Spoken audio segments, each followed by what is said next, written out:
everyone, and hello to all the pageant fans all over the world, the universe rather, and to my new subscribers and returning viewers. Welcome back to my channel. Before I start with today's episode, allow me to say thank you from the bottom of my heart for all your love and for your support that you're giving to my channel. Thank you, thank you, thank you so much. And if you're watching this episode right now and you're not yet subscribed to my YouTube channel, what are you waiting for? Just click the subscribe button below and subscribe to my YouTube channel.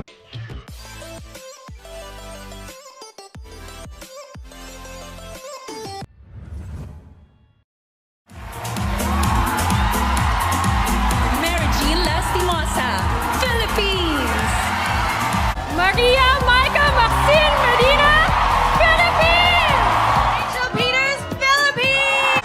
Gazini Ganados, Philippines. So for today's episode here in my channel, it's all about Miss Philippines and Miss Universe Beauty Pageant.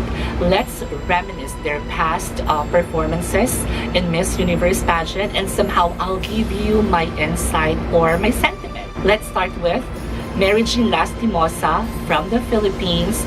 Competition was actually held in Doral, Florida. I know it's all about Mary Jean Lastimosa, but I just have to share this because during that time, during Miss Universe 2014, we already knew for a fact that there's a winner. It's already Colombia. I mean, we just based it on her performance, on her body, on her beauty, everything. We knew for a fact that during that time, the winner is already Paulina Vega from Colombia. So going back to Mary Jean Lastimosa, I love her preliminary performances for both swimsuit and evening gown round. What I don't really appreciate during the Miss Universe preliminary competition is her actually, is her evening gown. We knew for a fact that if it's, Alfredo Baraza who will create the evening gown of our representative, we knew for a fact that it's actually a trash. Her evening gown became really controversial during that time because when we saw a clip during the final rehearsal of Miss Universe that time, we all thought that she will use the pink gown made by Leo Almodal, but it came to a point that according to some of the chismis, Madam Stella Araneta did not approve it. So it came to a point that she had no choice but to alter the evening gown made by Alfredo Baraza. Nanghihinayang ba ako dahil hindi nakapasok si Mary Jean Lastimosa sa top 5? Yes, indeed. Nanghihinayang ako for the reason that I knew that Mary Jean Lastimosa can actually, slay or can actually deliver the question and answer portion in Miss Universe. So sayang. I mean, mas deserving naman siya kay Miss Ukraine, I can say, and I forgot the other lady, the one who's actually wearing a yellow gown. I'm not sure where she came from or what country she represented during that time. But yes, sayang si MJ Lastimosa because hindi man tayo mag-title that time, we knew for a fact that, a runner-up placement can actually be really, good for us. Now, let's move on to Miss Philippines, Maxine Medina, who competed in Miss Universe Pageant in MOA Arena in January of 2017. What can I say about Maxine? Well, after she was crowned Binibinis Universe, I knew for a fact that it's not possible for a back-to-back win for the Philippines. Why? Well, for some reason, I just based it on her answer to her final question in Binibinis.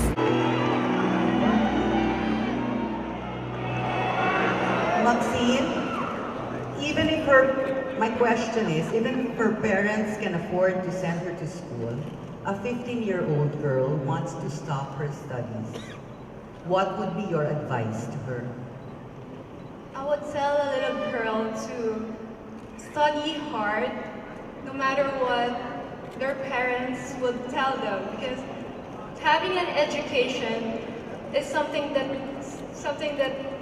cannot have than anybody else. But education can make you even a better person. Thank you. Ito yung moment na sumagot siya na nakanganga ka. Na parang you ask your, your friend if tama ba yung pagkakaintindi mo, if you understood the question really well, because she answered a different answer. Magkaiba kayo ng sagot. Now let's talk about Maxine Medina's overall performance in Miss Universe 2016. Well, for me, not really impressive at all. You knew for a fact that the reason why she was able to be part of the semi-finalists is because she's actually the host country. Like what happened in Miss Thailand, Ning, in 2018. We knew for a fact that her performance is not really good. Her performance is actually just an ordinary performance. But since Thailand is actually the host country in Miss Universe 2018, she was able to be part of the semi-finalists. With Maxine Medina's walk or pasarela, for me it was not as good as the other Latina. Her final gown, as she said sa mga interviews niya, napasabog yung gown niya and all that. But in reality, it was boring and just a typical gown for me.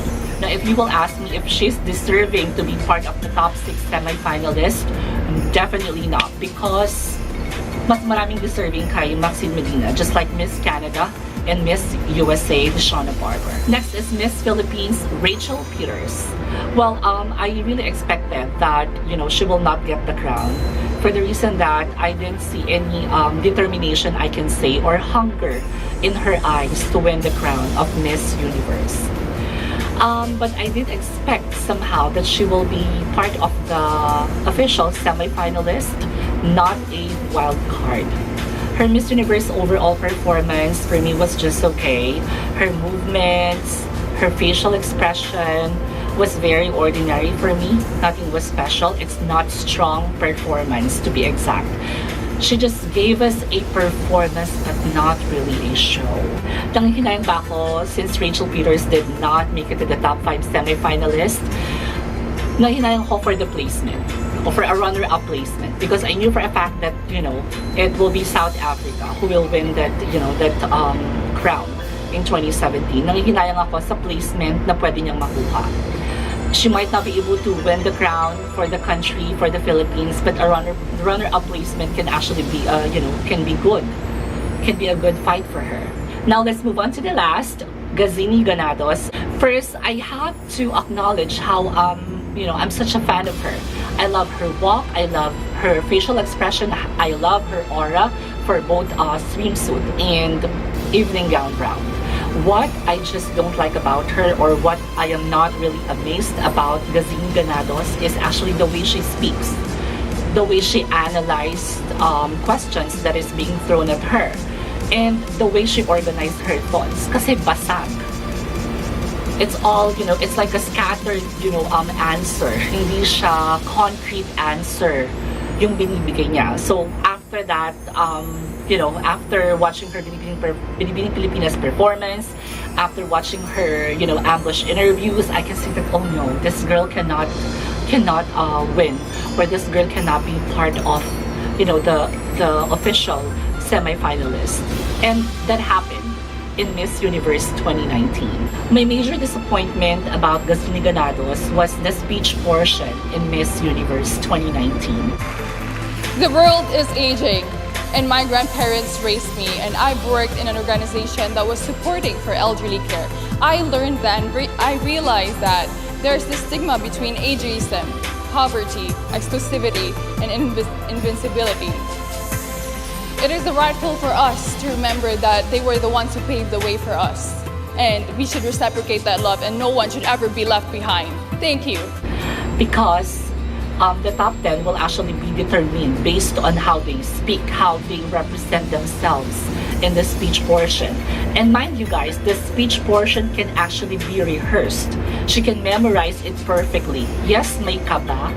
I know that for sure. But then again, it will be your ticket to be part of the top 10 semi-finalists. Kaya nakapanghinayang, because if she rehearsed her speech during that time, if she was able to deliver it so perfectly, then she can be part of the top 10 semi-finalists. And in the top 10 semi-finalists, I can say, and I'm confident enough to vouch for it, that Gazini Ganados can be part of the top 5 semi-finalists, because we knew how she performed well we knew how she's actually prepared when it comes to swimsuit round and even in the evening gown round. We knew for a fact that Gazmi can deliver and perform well.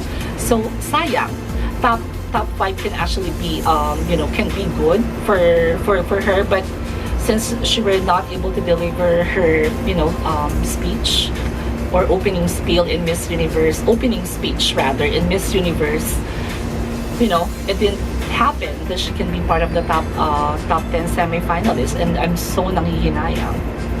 Well, that'll be all for today's episode here in my channel. Thank you so much, guys, for watching. I really appreciate each of you. Don't forget to like and subscribe and comment down below what you think about this episode. Till next time, I love you all. Don't forget to stay kind because you can never go wrong with kindness.